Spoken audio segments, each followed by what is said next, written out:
We all are gonna die. We all are gonna die. We all are gonna die. We all are gonna die. Why don't we help each other prepare for it? Without death there could not be life. I'm talking about end of life conversations, conversations about the end of life.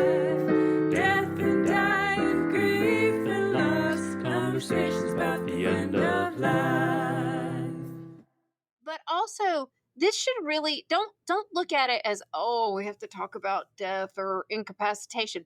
Think of it as, I'm going to get what I want. Like, this is empowerment. This is your time to take control of what is going to happen if you are not able to speak for yourself. So this is the Right. moment when you get to say to everybody around you, I want this, I want that, I don't Right. want that. If you do that, I'm coming for you. Like, it's the best way to have whatever you want to have happen. It's the best way to make sure that is what happens. Welcome to this episode of End of Life Conversations. I'm Reverend Wakil David Matthews. And I'm the Reverend Mother, Ana Luisa Armendariz. In this podcast, we share people's experiences with death and dying, grief and loss, and the end of life. We really enjoy all of our excellent and insightful guests. They generously tell their stories with compassion and wisdom. We also want to thank Wakil and Wendy's children and partners for that wonderful introductory song. Okay, let's get started. Welcome back, everyone, and thank you for joining us today as we have the privilege to speak with Corinne Auman on today's episode. Corinne founded Choice Care Navigators, a company dedicated to helping families navigate the aging process. She's also dedicated to fostering personal growth, resilience, and authentic living at every stage of life. Corinne's passion lies in reshaping how we perceive older adulthood, a vision she beautifully encapsulates in her groundbreaking book, KEENAGERS. Which can't wait to hear more about that. Mm-hmm. So Corinne's on a mission to change the conversation around aging, which is a similar mission to ours. In a culture where many avoid thinking about older adulthood until the last minute, she urges us to embrace aging in a positive light. Her story is not just about her successes, it's a call for all of us to care about aging, dispel myths, and embrace the beauty and potential of every stage of life. So good to have you here. Yes. Welcome, Corinne. Yeah, thanks for having me. We like to start our episodes by kind of getting to know people by asking when you first became aware of death and maybe aging. Well, my first real memory of it is when my grandfather passed away when I was in around 8th grade. He was the first close family member that I lost, and I was really close to him. We lived right next door. If I had to make a list of like my favorite people in the world, he was at the top of that. He had picked us up, after school every day from elementary school, just, took us home and spent a lot of time with him. So when he passed away, it was devastating. And that was my first real experience with it. I can remember my great aunt, so his sister-in-law, saying to me, oh, I know how you feel, and just being so angry and be like, you don't know how I feel, because, as a first experience, that is such a unique experience. The first time you have someone close to you pass away. And so, of course, as an 8th grader, I thought that my experience was completely unique and she had no understanding. I just remember being really mad at her for even saying such a thing to me. So yeah, that's the first one. And ultimately that death had a tremendous impact on what I do now. I mean, that is really the starting point of how I got to what I do now. Well, Yeah. that's a lovely little morsel of a sentence that you've given me, because I'm going to ask you, how has that death impacted the rest of your story? Well, yeah. Tell us more about that. Okay. So we lived right next door to him and my grandmother. And when he passed away, my mom and her sister realized very quickly that their mom, my grandmother, had dementia. And Huh. they knew that there was maybe some like mild cognitive impairment, that sort of thing.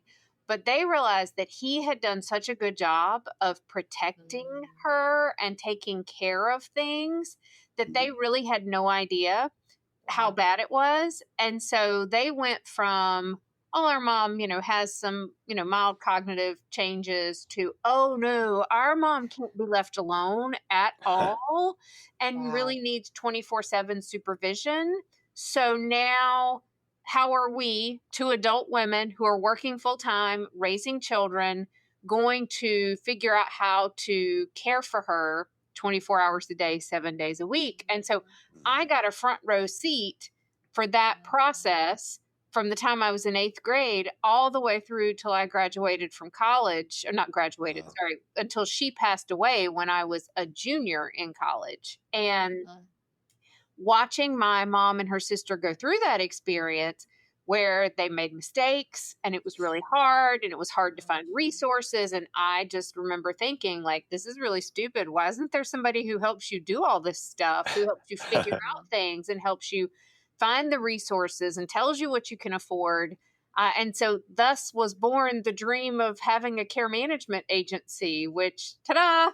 Wow. There you are. You saw the need, you filled it. Yeah. But I mean, Yeah. it really all came from that first death, and then everything that happened in the years afterwards, because he had done, and we see this all the time with caregivers. He had basically run himself into the ground, trying to care for her, and had not asked for support and told people. And Wow. when he passed away, it was a big, it was a big deal to lose him, but then it was a big deal to go, oh, wait, there's a Sure. lot of change here. Yeah. Wow.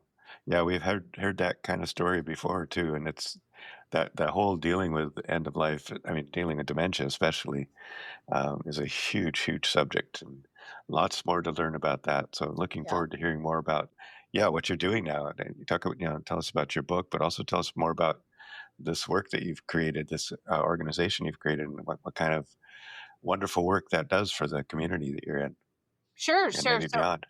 I run a care management agency. Our professional name is an aging life care manager. That's our professional organization. And, what we do is really help guide families through their caregiving journeys. I'd say a typical phone call for us is everything was fine until something's happened. So, mom was living at home and she was doing great and everything was fine until, and now something has happened. And all of a sudden, the family needs to know everything there is to know about senior care, Medicare, Medicaid. What do you mean Medicare doesn't pay for long term care stuff?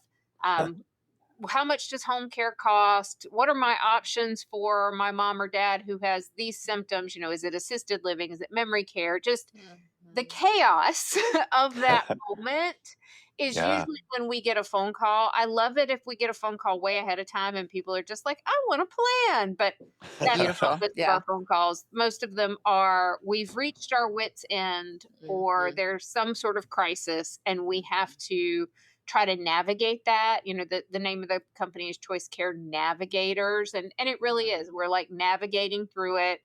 So we sit down with families and we look at what's the healthcare situation, what's the financial situation, and what are our options, and we don't have any sort of dog in the fight. We don't care what people do. Our job is just to kind of give you the lay of the land and sometimes a reality check about what you can and can't afford, or what is available for the kinds of care you need. Yeah. And it can be so expensive. I know. I don't know how it is in the state you're in, but in Washington State, at least, they say the average is $10,000 to $20,000 a month to have somebody, depending on the level of care they need. And that's a lot of money for people, and can really gobble up a nest egg really quickly. Yes, indeed.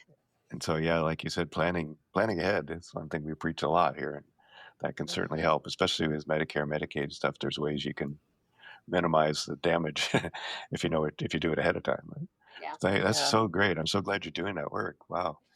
Yeah. So I have a question about that though. There's a lot of choices then that people could actually sit down and kind of cobble together some support. Yeah. Do you feel like yeah, right? Like it sounds like, given every situation's story and trajectory, like you can figure out little steps to go and take care of stuff. What do most people really need? What do they ask for? Like straight up, like I need. hmm Well, what most people want is to stay at home.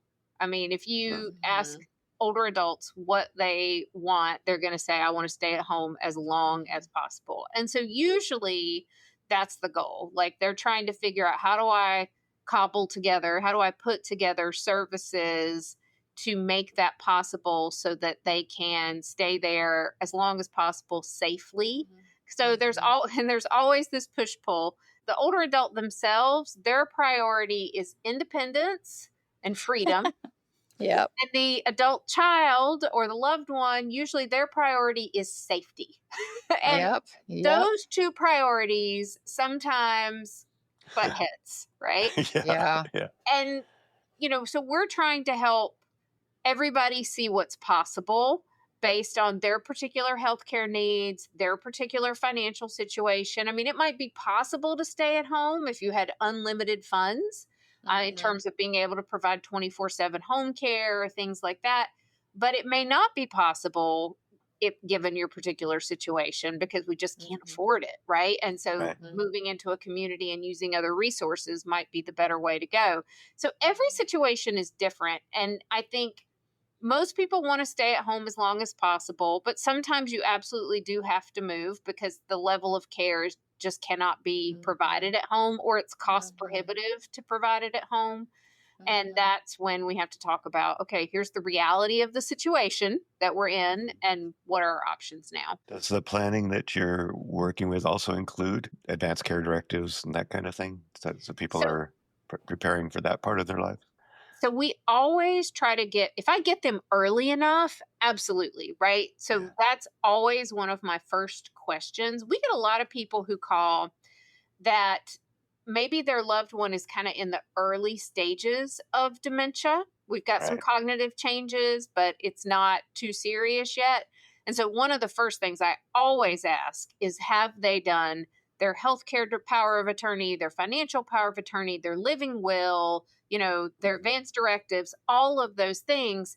Because my point to the loved one is, if they don't do those things right now, the Right. dementia is going to progress, and then they're not Yep. going to be able to do it.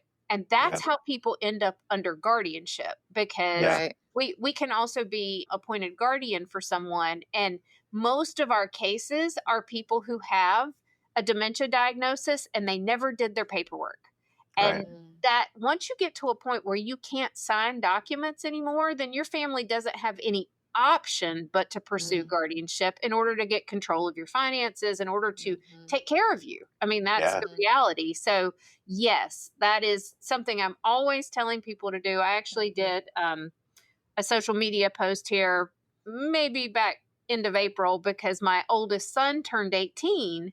And Mhm. 5 days after he turned 18, we had him at the lawyer's office signing all of his paperwork, because Yes. everybody should have Yes. this. It's not Absolutely. it's not an old person thing. It's an Yeah. everybody thing, because and of course my 18-year-old was like, I don't know why I have to do this, And I explained it to him. I said, because if something happens to you now, we're not the automatic go-to. We're Right. not Right. necessarily in charge if we don't have these papers. And he was like, Right. can I appoint my best friend and one of his buddies? And we're like, well, you can, if that's what you really want in charge, So we had to kind of work through it, but that's how important it is. I mean, It I'm is. trying to walk the walk.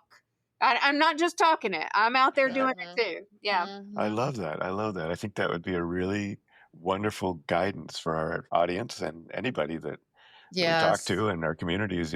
As soon as your children are old enough, Yeah. take them in and make them fill this out whether they want to or not. Yeah. I did that.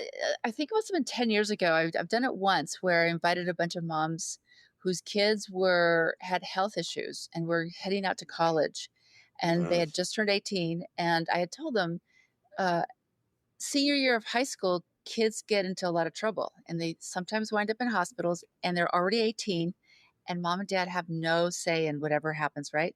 So yes, I ended up doing that, and I keep meaning to like reach out again to some more parents that I know with kids who are coming of age to say, Yeah. let's get together and do these papers together, which, I feel like that's a great time to start educating Yeah. young people who will hopefully go throughout their whole life thinking about like, oh, there are documents in my, in my aging process that are required so that I could, we can all be well nurtured, cared for, things go Well, right, the like thing, yeah, training.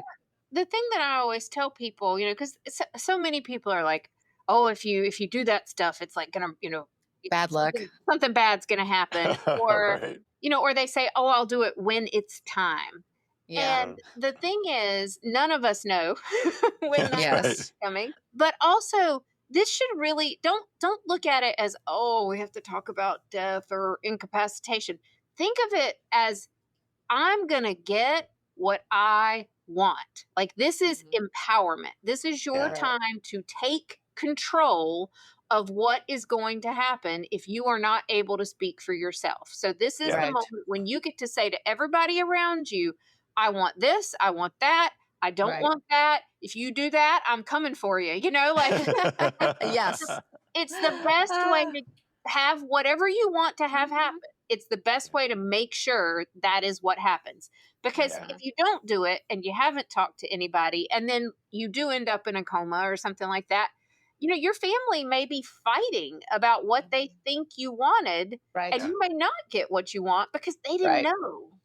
Yeah, exactly. That Yep. happens far too often. It does happen. So, Yeah. what are the biggest challenges that you find when having these conversations with families when they call you up? I mean, I think the biggest challenge is often that sort of, oh, I'll do it when it's time.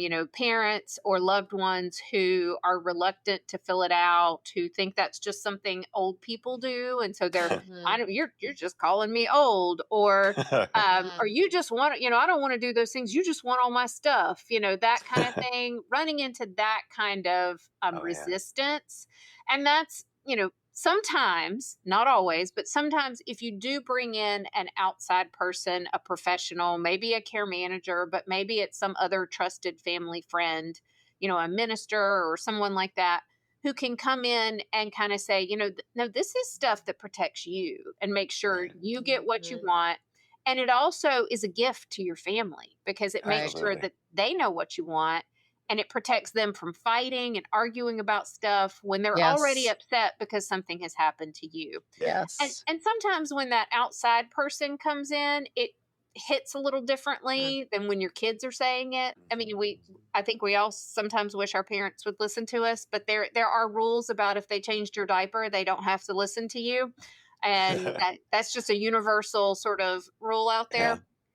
And I think sometimes getting some outside help can be really useful because when they hear it from someone else or somebody that they respect and trust, it may land differently than when you are Right. saying it. Right. Yeah. And that It also is really hard with kids. Oh, sorry, go ahead. especially. Oh, that reminds me of another thing we always emphasize, and that's that, especially if you do it when you're 18, to revisit it on a regular Yes. basis, because your priorities might change, or the people you might assign might change. And now, as I'm getting older, I'm going back. Gone back and changed mine to encourage or to find younger people to be my care director, to be my agents, because the people that I originally chose are getting as old as me, and they may not be here at that point. And and finding people who or trust can have the capacity, even in that state of grieving and loss, to Well, do and that you work. can, if you don't have anyone, you can do professionals. So, like, my company can be appointed healthcare power of attorney for people. So, and most of the people who use us for that are what we call solo agers. Yeah. And they're folks who maybe they just never had kids, or their family all lives really far away. And so they're just not able to do it. And or maybe you just don't like your family. Yeah. There's that. That's okay too. That's okay too. And so you can hire professionals to fulfill those roles if you don't have anybody in your life that you Mhm. really want to put in that position. Because, I mean, it is a fairly big ask of somebody Yeah, to say, Mhm. it hey, is. I need you to be in charge if anything Mhm. happens to me. And Yeah. some Mhm. people say, sure, no problem. And other people are not really ready to take on that kind of responsibility. Mhm. Yeah. Mhm. And again, that's why you check back on a regular basis, because somebody might say at one point, yeah, I could do that. And then later say, you know what? I don't think I'm up to that anymore. Yeah. It Yeah. also reminded me of something else that went away, but it'll come back. Um, But also, well, uh, and I'm gonna yeah, go jump ahead. in right now while you forgot yours.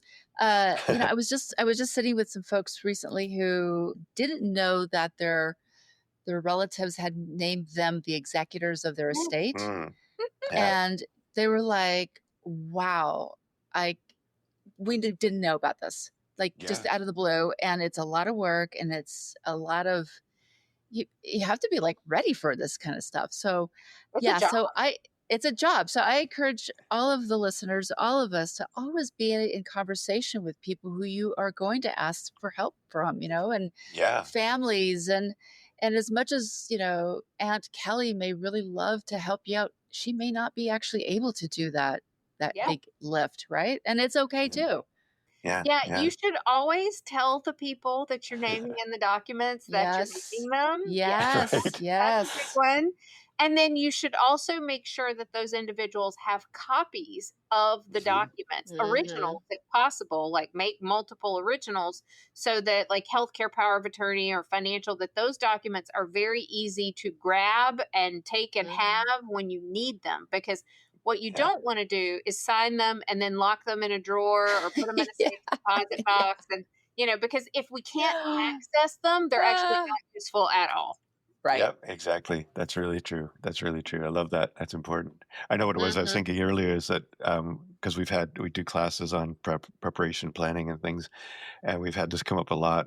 This idea of solo elders, but we've also had it come up a lot is the idea that I don't have enough money to hire Mhm. somebody. Right?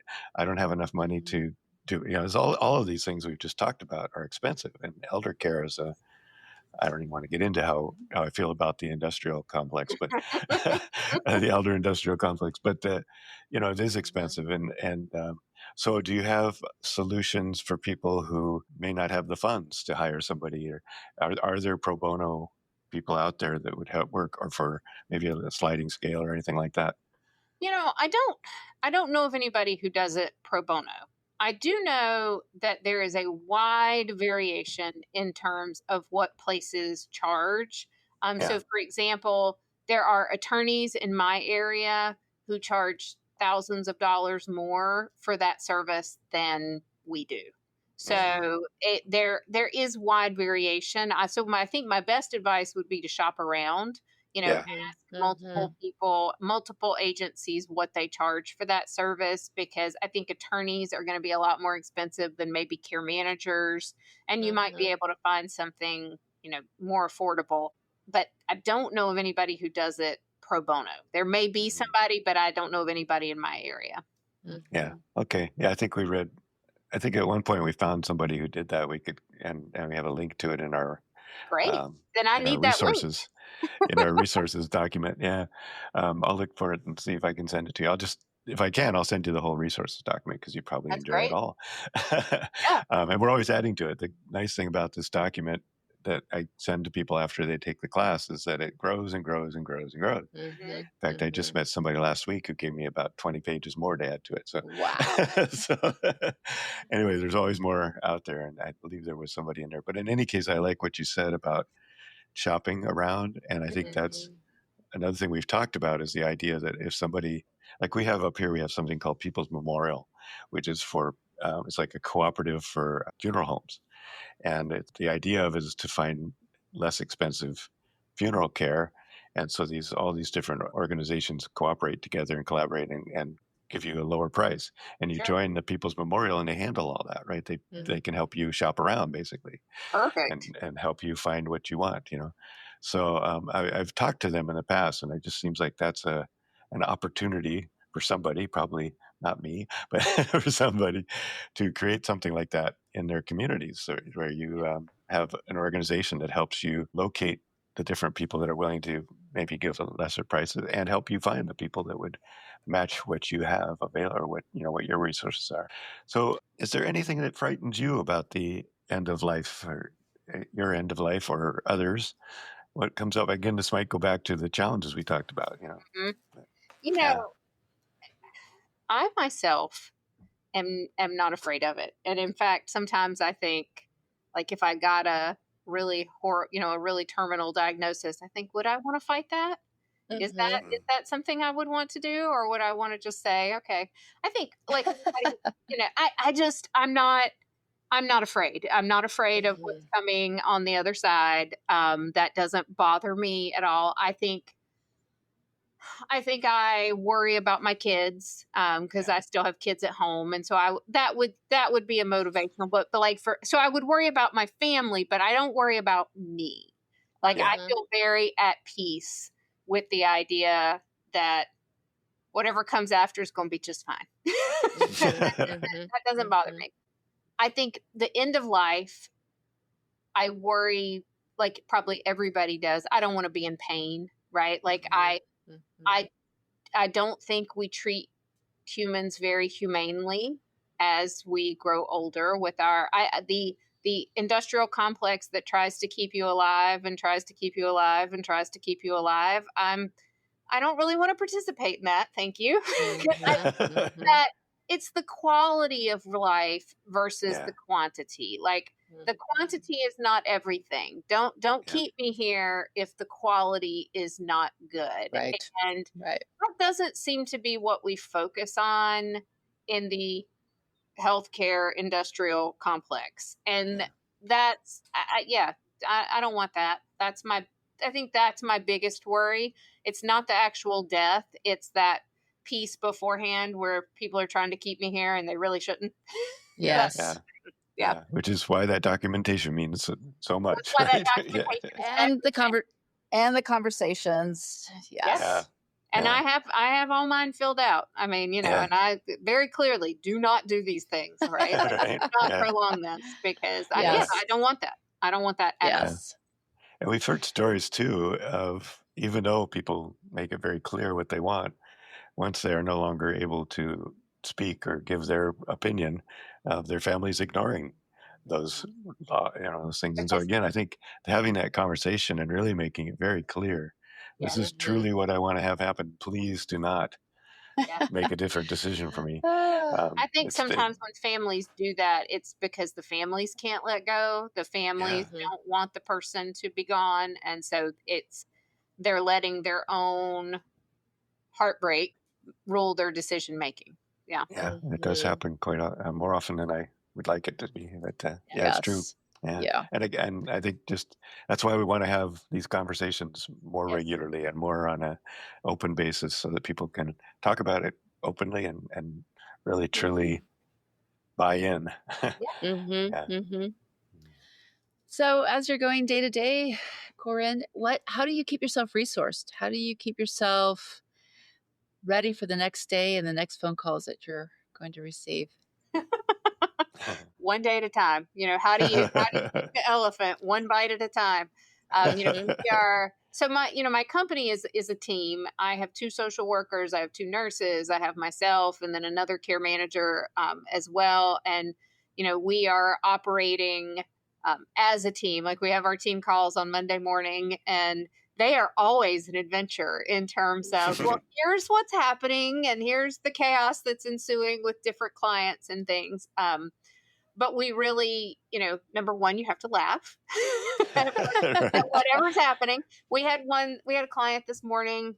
To make a long story very short, we had worked really hard to get their dogs placed with someone else because the gentleman had fallen because he'd taken the dog out and the dog's not very good on the leash, and that he'd fallen and hurt himself. So we got the dogs placed with someone else who would bring the dogs to visit, but they weren't living with this couple anymore. And he just had a fit. I want my dogs back. I want my dogs back. So he got his dogs back on Friday. On Saturday morning, he fell and broke his femur. Oh. God. And then the wife also fell the same day trying to deal with the dogs. So Oh it God. took about 24 hours. And it's one of those things where you're like, And I believe this is exactly what we said was going to happen. Like, okay, cool. Not to say I told you so. But... Not to say, it's one of those things where we just kind of have to laugh so that we won't cry. And Yes. and the family's the same way. Like the daughters are in the exact same boat, and we're all just kind of like, okay. But we had our team meeting this morning. Who's going to the hospital to visit which one? And how are we? The dogs are back with the other people, and how are we going to coordinate all of this? So, we really work as a team and try to support each other and laugh and vent our frustrations to each other so that we can continue to help the clients. Yeah. That's so good. Yeah. It sounds like teenagers, doesn't it? Like, like I have a teenager. So sometimes I'm like, oh my God, that choice, it's going to have this consequence, right? But you can't stop them from making that choice. And you're like, oh, okay. Yeah. Well, and I always tell adult children that we're working with, or really anybody we're working with, when you have an older adult who is making bad decisions, guess what? They're an adult and they get to make bad decisions. Just like I get to make bad decisions. Unless they're cognitively impaired or we've got a dementia diagnosis. Now that's a different story. But if they're cognitively good, they get to make terrible decisions. If I want to make a terrible decision today, there is nothing you can do to stop me. I can go do it. And that is true for older adults. As we age, people tend to want to start making decisions for us. It's not at a specific age. I don't know when it happens, but we stop seeing people as adults and we start seeing them as older adults, and we need to take care of them. We need to protect them. It's that whole safety thing again. And they're adults. They get to make terrible decisions just like all the rest of us. And all we can do is sit there and shake our heads and laugh so that we don't cry and go, okay, now what do we do? Yeah. Adapt. Yeah. I love that. That's such a great way of putting it. So I want to hear more about the book, KEENAGERS, if you could tell us a little bit about that and anything else that you wish we had asked you about. And I'd love to hear more about that. And if you wanted to read something from it or you just want to tell us more about it, that would be great. I'll tell you about it because so the book is KEENAGERS with a K and telling a new story about aging. And it's really a book about how our perception of aging has not changed, even though older adulthood itself has changed dramatically in the last 100 years. 65 today is not what 65 was in, when Social Security was first enacted. I mean, it's just in the 1930s. It's radically different. You have decades more time in front of you at 65, which was not the case back then. And so the stereotypes we have about aging and what it means to be an older adult are outdated and need to be rethought for all of us because and people they're like, you run this care management agency where you are seeing the chaos and then you're also saying, let's tell a new story about aging.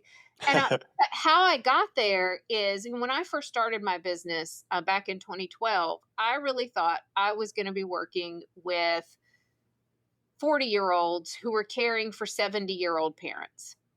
And that's not what's happening. I work with 70-year-olds who are caring for their 90-year-old parents, their 95-year-old parents. I mean, wow. My 65, 70-year-old clients, they're active, they're still working, they're doing all kinds of stuff, they're volunteering. They might be retired, but they're on to their second, career, their second whatever, their encore, And I really thought if I had it that wrong, everybody else has it that wrong too. And that's why that's where KEENAGER came from, because if you start to try to talk about older adulthood in a positive way, I dare you to go just like Google positive words about aging. Really? They really don't. I mean, you get like active ager or elder, but most of the words are really negative. And language shapes how we think about things. And so let's have a positive word to describe these years where people may have retired from their first career, but they're on to their next thing, right? Like what's the next adventure? What's the next iteration of who I'm going to be? Exactly. So the book is a lot of interviews with people like that. these are normal people. These are not some sort of super seniors, they're not bodybuilders and running triathlons, but they are doing really interesting things, even though they have health problems, even though they're caring for aging parents, all that. And then, so the book talks about them, gives you some mentors for like, this is who I would like to be when I grow up. But then it also kind of says, like, here's how you plan for it, right? Like, let's do all our documents, let's prepare, let's fight our own internal ageism, right? That voice inside our head that goes, well, I'm too old to wear that. Or, what's all this gray hair doing on my head? Things like that, because fighting ageism starts with ourselves. It starts in your own head with what you are thinking, because once you start paying attention, you will not believe the things that come out of your own mouth about aging. Because I have this experience all the time. The other day, I was telling some friends, my husband loves to go to concerts, and I was telling some friends, I don't want to go to concerts with him because I'm an old lady. I need to be in bed at 9:30. And then afterwards, I thought, what did I just say? Because that's not true. I have never liked going out at night really late. When I was in college and everybody else wanted to go out, to the party or whatever at 10, 11, 12, I wanted to be in bed. I was like, no, this is no fun. That has nothing to do with my age, but those words come out of your mouth and you stop and go, why do I say that? What is this? So those are some highlights of kind of what the book is about, and trying to help us reshape that story that we're telling about the aging process. Because I love that. Story you're telling will impact how it actually goes for you. Yeah, absolutely. Yeah, I love that. And as a 72-year-old who decided to do a podcast a couple of years ago, I can absolutely relate. Yeah. Yeah. So true. And as a 56-year-old who loves to go out to shows at night, and my daughter is at the door, and she's like, be careful, Mom. Be careful. She is like, and I'm like, yeah, okay, I'll see ya. Yeah. That's not me. My husband loves it. And I'm just like, yeah, no, unless it is like my favorite music person, band, something on earth, that I might go to. But otherwise, no, thank you. I love it. That's great. Well, that sounds really good. I can't wait to take a good look at that book, and we'll put it in our list of resources as well. So thanks so much. Is there anything else that you'd like to tell us about that you wish we'd had asked? I don't think so. I think we covered it. Yeah. All right. Very good. And would you be interested in sharing your quote with us? Do you have it up in front of you? Oh. Or we could read it. Yes, you tell me the quote, because I don't have it in front of me. It's sweet and short, and from one of my favorite authors. In fact, when I was a kid, I read every single word he ever wrote. So is it the Mark Twain quote? Yeah. Okay. Wait a minute. I'm going to get it wrong. So you read it. Go ahead. You want to read it, Annalisa? Sure. Or we could read it twice. It's always nice to read it more than once. Yeah. All right. Age is a state of mind. If you don't mind, it doesn't matter. By Mark Twain. Right. Yeah. Age is a state of mind. If you don't mind, it doesn't matter. I love that. It's so great. Yeah, and thanks. It's such a perfect way to end this conversation. It's been really sweet. I really appreciate you and the work you're doing, and thankfully there are people like you out there doing this work. So, is there? Oh, I should ask just real quickly, and maybe if you have a link, is there an organization of caregivers around the country or around the world? Yeah. Care managers. If you wanted to find a care manager, you go to the website for aginglifecare.org. Okay. And there's a big orange button on the home screen that allows you to find an expert in your area. You can search by zip code. Wow. Aging Life That Care. is so helpful. Yep. I'm going to put it on your resources list if it's not already. I will. I'll put it on that and also on our podcast notes for this. So wonderful. Well, thank you again. Thank you so Corinne. much. It's been so nice to meet you. We Thank love you. every time we meet wonderful people. We've met yet another one. Yes. Gives us hope. All right. Well, take care. Thanks so much for joining us on the End of Life Conversations. We appreciate you and look forward to sharing our stories. We encourage you to subscribe to have access to premium episodes and extra resources. Links to our guests and their recommendations and a transcript of this episode will be in the podcast notes. Yes, thank you so much. And please tell all your friends. Follow us on social media, and again, consider subscribing for some excellent premium content. We want to acknowledge that the music we are using was composed and produced by Charles Heastand. We also want to acknowledge that we live on unceded lands that have been cared for thousands of years by Indigenous peoples who are still here.